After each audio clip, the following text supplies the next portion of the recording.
नमस्ते। आदरणीय मंजूषा रमन ठाकरे जी, हम आपको प्रणाम करते हैं। आपने जो बात रखी मनुस्मृति के संबंधित में कि मनुस्मृति पे लोग तमाम उंगलियां उठाते हैं और मिलावट तो है ही। मनुस्मृति में भरपूर मिलावट की है सैयदी ब्राह्मणों द्वारा। जब भारत का 90% ब्राह्मण समुदाय जो अपने आप को जन्म से ब्राह्मण कहता था और कर्म से भी ब्राह्मण था, उस समय जजिया नहीं देने के एवज में बिक गया था, तो उसने सनातन को नष्ट करने के लिए काम किया था और सनातन धर्म ग्रंथों में मिलावट शुरू कर दी, क्योंकि जो बिक जाता है वो फिर विश्वसनीय नहीं रहता। आज भी वही कहानी है कि कोई भी जो पाखंडी ब्राह्मण होगा या सैयदी ब्राह्मण होगा जो सैयदी परंपरा के लिए बिक चुका था, तो संस्कार तो उसमें बिकने वाले आ गए। वो कभी मनुस्मृति पर बात नहीं करता, क्योंकि उसके सामने समस्या ये खड़ी होती है कि अगर वो आज मनुस्मृति पे कुछ कहता है, अगर उसके सत्य रूप को कहेगा तो उसके पुरखों पे आरोप लग जाएंगे कि उसके पूर्वजों ने ये गलत कार्य किया, और मिलावट रूप पर कहता है तो जूते पड़ेंगे उसको। क्योंकि मनुस्मृति एक मंत्र है जो सनातन धर्म को क्लियर करता है कि सनातन धर्म है क्या। जैसे मनुस्मृति में एक मंत्र आता है, वेदो अखिलो धर्म मूलम, यानी धर्म का मूल वेद है।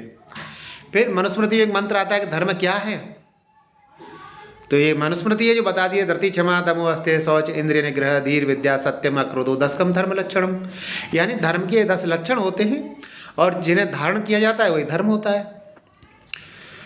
दूसरा, मनुस्मृति मिलावट बहुत कर दी इन लोगों ने। तो पता है कैसी कैसी मिलावटें की गई। तो एक जगह जो मैं मनुस्मृति के आखिरी 3 लक्षणों की बात कर रहा हूँ, वो कहती है कि धरती क्षमा दमो अस्ते शौच इंद्रिय निग्रह धीर विद्या, तो यहाँ पे आती विद्या सत्यम और अक्रोध, यानी धर्म का लक्षण विद्या, यानी विद्या को पाने वाला, यानी विद्या का अधिकारी, यानी विद्या को ग्रहण करने वाला।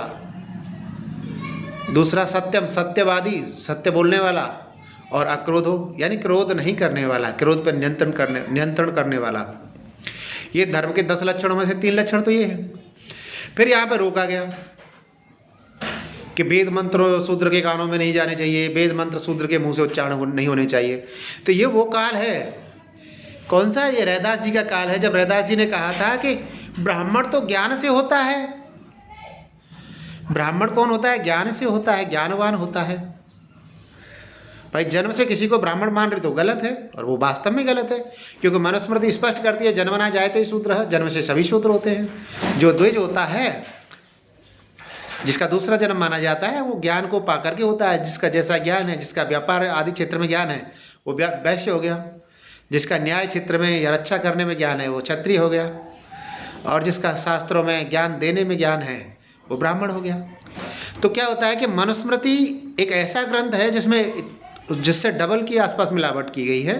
मनुस्मृति में लगभग 700 के आसपास मंत्र है जो ओरिजिनल है। दयानंद सरस्वती लगभग 500 के आसपास मंत्रों को उनका हवाला देते हैं सत्यार्थ प्रकाश में, और बहुत ही ज़बरदस्त है।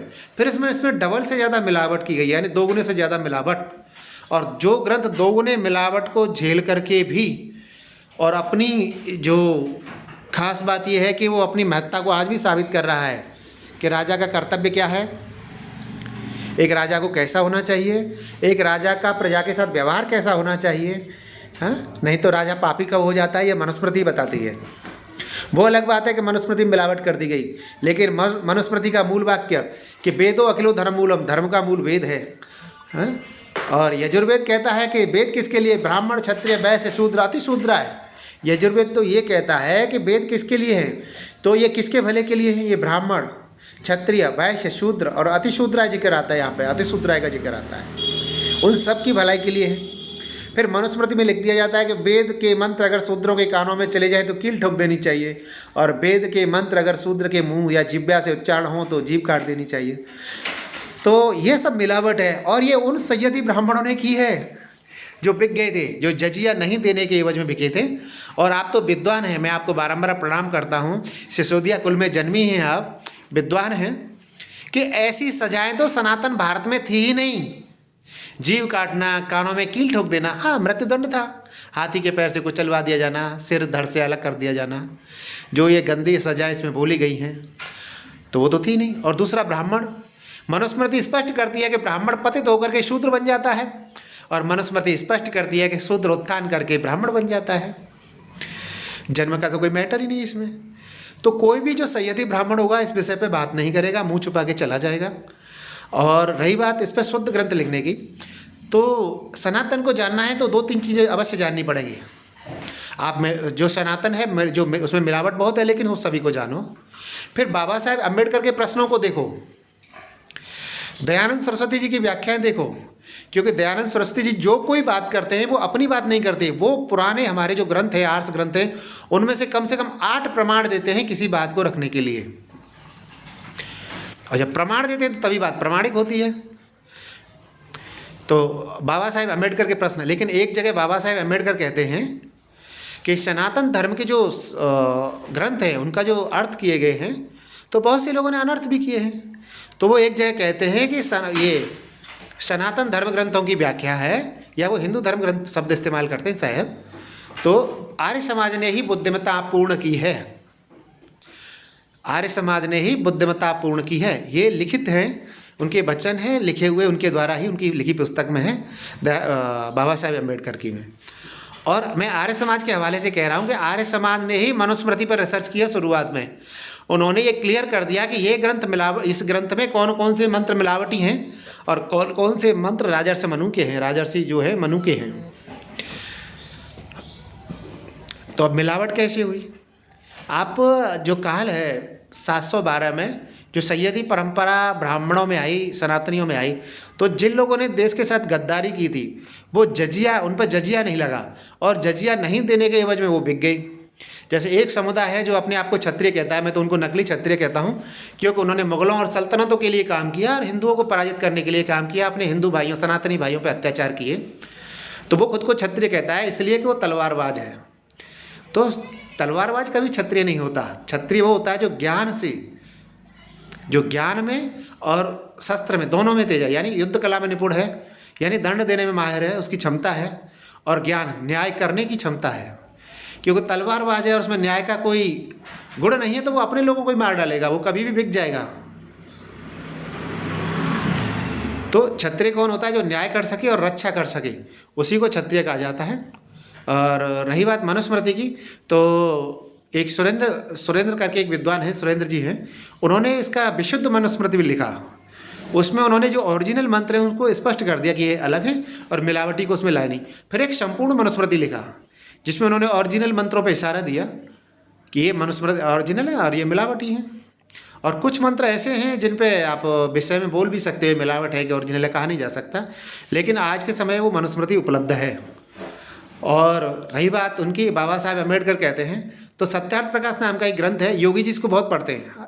आपने बहुत से संत देखे होंगे, वो एक ही धारा के विद्वान हैं। योगी जी क्यों ज्ञानवान ज़्यादा हैं? वो अपनी धारा के अलग और अन्य धाराओं को भी पढ़ते हैं। सत्यार्थ प्रकाश को उन्होंने बहुत गहराई से पढ़ा है। तो सत्यार्थ प्रकाश में जो राजा कैसा होना चाहिए, राजा का कर्तव्य कैसा होना चाहिए, इस सब का जो भी हवाला दिया गया है वो मनुस्मृति से ही दिया गया है। तो मेरा यही कहना था मनुस्मृति पे कि सनातन धर्म ग्रंथों में बहुत मिलावट है, मनुस्मृति में तो 2 गुने से ज़्यादा मिलावट है, यानी लगभग 700 के आसपास मंत्र ओरिजिनल हैं और इस समय मनुस्मृति में लगभग 2200 मंत्र पाए जाते हैं। तो इतनी मिलावट होने के बावजूद में भी उस मंत्र के कुछ मंत्र, जैसे मैं ज़्यादा मंत्रों पे नहीं बोलता, मुझे लगता है किसी विद्वान हर विषय का विद्वान नहीं हो सकता, तो हम तो 4-5 मंत्रों से ज़्यादा जाते नहीं हैं। जैसे वेदो अखिलो धर्म मूलम, कि धर्म का मूल वेद है, तो हमें इशारा मिल जाता है कि धर्म वेद में भी जाओ। फिर वेद में भी आपको भाष्यों में समझना होगा। अगर आपने महिदर के भाष्य पढ़ लिए तो महिदर तो बौद्धों के तंत्रवाद की नकल करते हैं और बौद्धों का तंत्रवाद बहुत गंदा है। अगर कोई तंत्रवादी वेदों का भाष्य करेगा तो बौद्धों के हिसाब से करेगा ना। फिर आप आचार्य सायण का भाष्य देखेंगे, भाई सायण क्या थे? विजयनगर साम्राज्य के प्रधानमंत्री थे।